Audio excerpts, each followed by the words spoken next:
আজকে চলে এলাম আরেকটা রেসিপি নিয়ে। আজকে বানাবো সবজি ডাল। তো আমাদের শীতকালে সবারই সবজি ডালটা খেতে খুব ভালো লাগে, যেহেতু শীতকালে নানান রকমের সবজিগুলো পাওয়া যায়। তো এবারে সবজি ডালে যা যা উপকরণ লাগে সেগুলো নিয়ে নেবো, সব রকমের সবজি পিষিয়ে। আমি এখানে তাই নিয়েছি। আর এখানে সেদ্ধ করে রাখা ডাল একটু চাপ চাপ করে সেদ্ধ করে রেখেছি। আর এখানে আদা বাটা আছে, লঙ্কা চেরা আছে, আর টমেটো কুচি আছে। তো চলো এবারে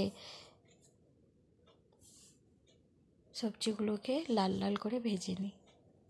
হালকা লাল লাল করে সবজিগুলো ভেজে নেবো। ও হ্যাঁ, এতে আমি পালং শাকও দিব, কিন্তু এখন দেব না, পালং শাকটা একটু পরে দেবো, যেহেতু পালং শাকটা তেলেতে দিলে একটু জল ছাড়ে, তো সেই জন্য পালং শাকটা পরে দেবো।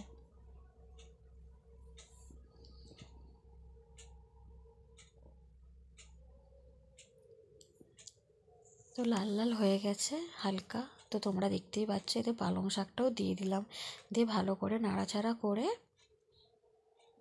এতে 5 ফোড়ন দিয়ে দেবো আমরা, একটু শুকনো লঙ্কা আর 5 ফোড়ন। তো তোমরা অবশ্যই আমাকে কমেন্ট করে জানিও যে তোমরা কিভাবে করো। আর আমি যেহেতু এটা নিরামিষই করেছি, সেই জন্য বেশি কিছু দিয়ে করিনি, খালি আদা বাটা দিয়েই করেছি।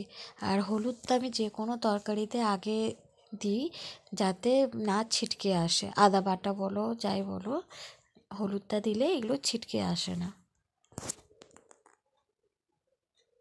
এবারে আদাটা দিয়ে দিলাম সেই তেলের মধ্যে, লাল লাল করে ভেজে নিয়ে, হালকা লাল লাল করে ভেজে নিয়ে ভালো করে এটা মশলাটা কষিয়ে নেব।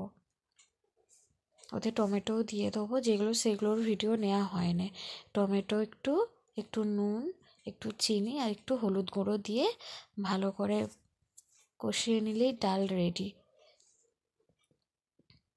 শেষে একটু চিনি দিয়ে দিতে হবে, যাতে একটু গরম মশলাও দিতে পারো, অসুবিধা নেই।